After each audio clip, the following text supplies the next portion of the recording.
১৬০১ সাল east India company তখন ইন্দোনেশিয়ার উদ্দেশ্যে রওনা দিয়েছে। তাদের উদ্দেশ্য সেখানে গিয়ে তারা ব্যবসা করবে, কিন্তু সেখানে গিয়ে তারা অবাক হয়ে যায়। সেখানে গিয়ে তারা দেখে স্প্যানিশ, পর্তুগিজ এবং ডাচ কোম্পানির জমজমাট ব্যবসা তখন চলছে।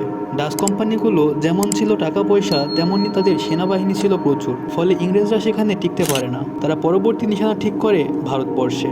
১৬০৮ সালে ইস্ট ইন্ডিয়া কোম্পানি ইন্ডিয়া আসে, ঘাঁটি তৈরি করে গুজরাটে।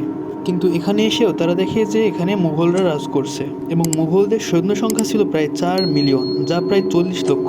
তখন ইস্ট ইন্ডিয়া কোম্পানি সিদ্ধান্ত নেয়, যেহেতু এদের সাথে লড়াই করা সম্ভব নয়, তাই তারা মুঘল সম্রাটকে রাজি করাবে যেন সম্রাট তাদের এখানে ব্যবসা করার অনুমতি দেয়। তারা তৎকালীন সম্রাট জাহাঙ্গীরের কাছে যায় এবং তার কাছে ব্যবসা করার অনুমতি চাই। কিন্তু জাহাঙ্গীর কি তাদের অনুমতি দিয়েছিল? কি হয়েছিল সেদিন রাজদরবারে, এই ঘটনা জানতে পারবেন পরের পার্টে। পরের পার্ট দেখার জন্য সাবস্ক্রাইব করুন, আগের পার্ট দেখতে চাইলে লিঙ্কে ক্লিক করুন।